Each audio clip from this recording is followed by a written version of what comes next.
There is one country that has been invaded hundreds of times. In fact, it has been invaded close to 200 times.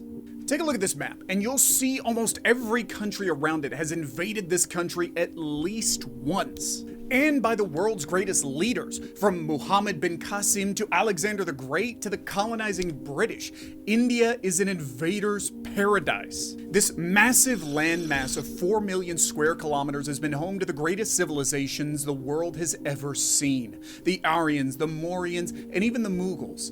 But within the span of a few hundred years, they all became subject to annexation, looting, and massacres. For a long time, India has never had a single unified power, so why has India been invaded so many times?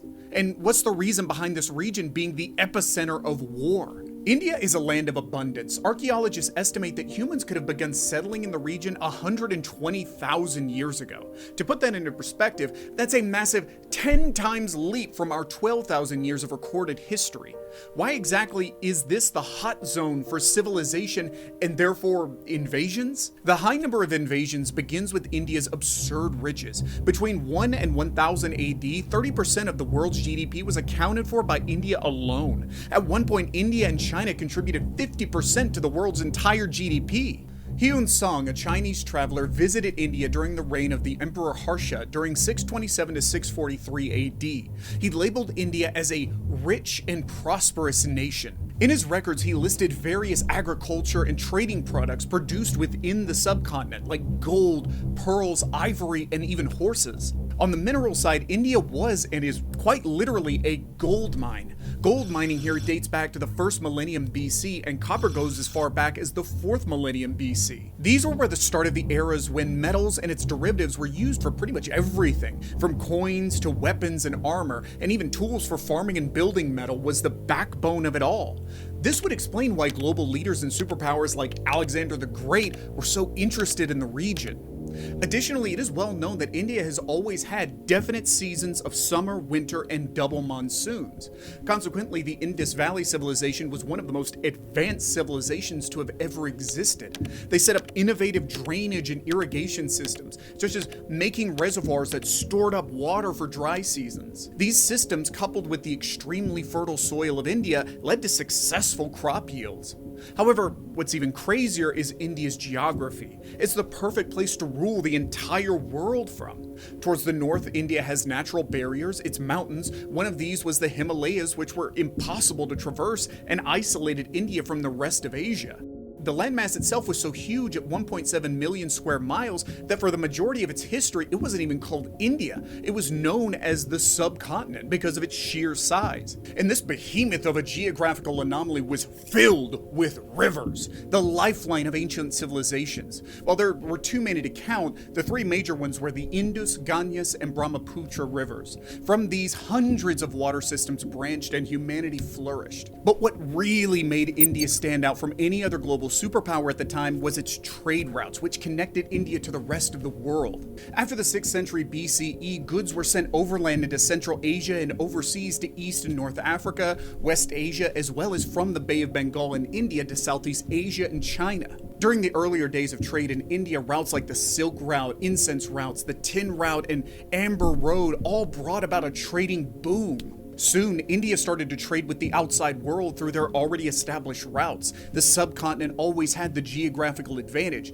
It is located at the head of the Indian Ocean. Therefore, the majority of its land is exposed to the sea and is part of favorable trade routes. The major traders of Indian products were Mesopotamia, the Dutch, Portuguese, French, Rome, Egypt, and China, and later on England also joined the list. Before breaking apart, the richest province of India, Bengal Suba, made up 40% of Dutch imports from outside the West. Because of these maritime trade routes, the world's most famous spice trade developed. India's wealth was inconceivable to outsiders. Even great people like Marco Polo described India as the richest and most splendid province in the world. At this point, it's easy to see how much of a lucrative venture the subcontinent truly was. India was thriving, and whenever a country thrives, there are people who want that wealth and power. One of the very first invasions was by none other than Alexander the Great. By 327 BC, he had almost conquered the entirety of the Achaemenid Empire, an Iranian empire that was the greatest the ancient ancient world had seen. It extended all the way from Anatolia and Egypt to northern India and Central Asia. The invasion of India was to be the final piece of the puzzle for Alexander's conquest of the Achaemenid Empire, and it was also during this quest that he would meet his demise. Alexander's invasion began with what is now the modern-day valleys of Afghanistan, as well as the Deer and Swat valleys in Pakistan, all of which were part of ancient India. Shortly, he would find himself facing off against Porus, one of the ancient Indian kings who ruled between the Jhelum and Chenab rivers.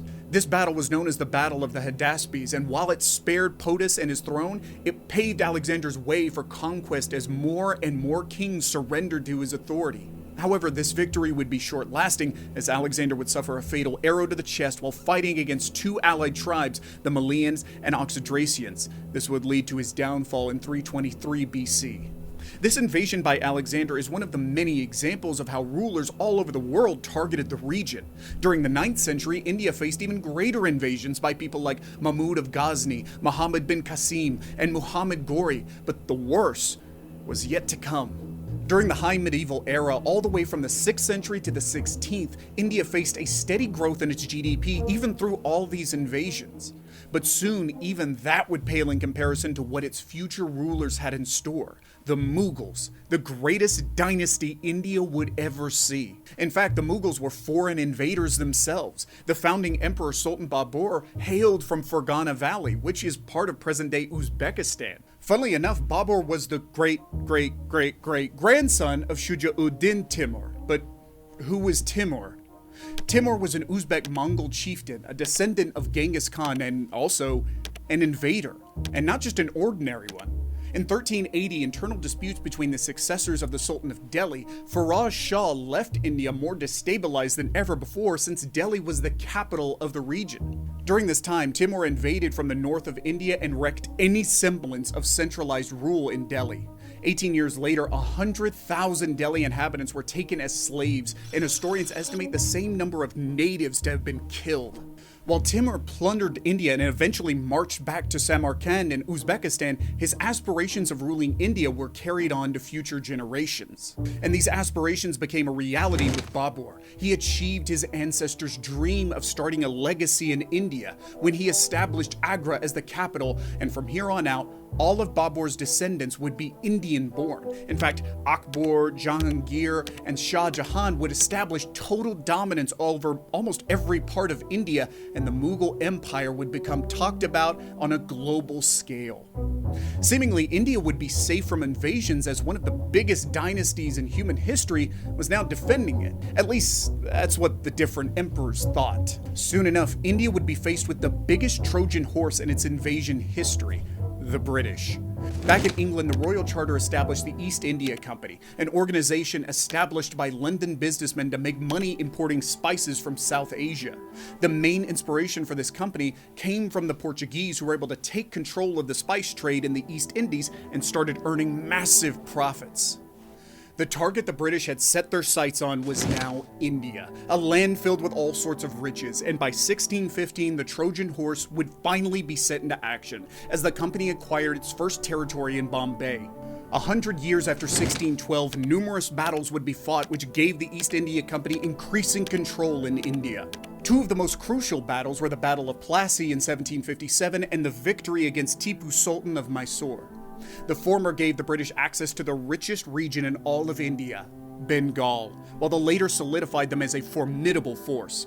Tipu Sultan was an incredibly tough opponent. His own bravery and caliber of fighting were quite famous. And with the victory of the British, it was known all throughout India that the once small trading company was now showing signs of ambition. But what could the ruling Mughals at the time have done? Corruption and political instability were rampant. From 1707 to 1748, there were 8 different emperors.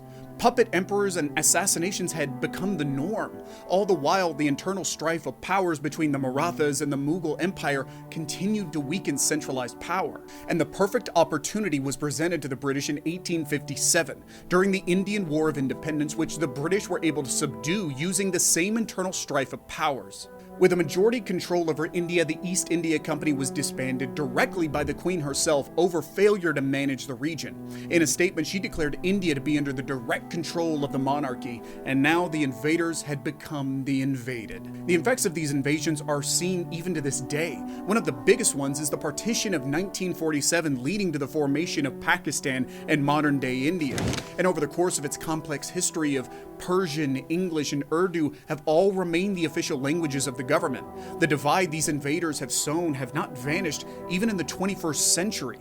Muslim, Hindu, Pakistan, and India, Urdu and Hindi, differences that have become the burden of those who have no clue of the legacy left behind by foreign powers. Perhaps this is one of the major reasons why India has remained the invader's paradise. Even after an estimated 120,000 years, the subcontinent and its people have suffered an identity crisis. Rulers have come and gone, pillaged and plundered, ruled and exploited. The only semblance of stable political power was the Mughals, who too became the victim of yet another invasion. There has never been a stable power to unite the people of India as one, and this is a problem extending far beyond just borders alone.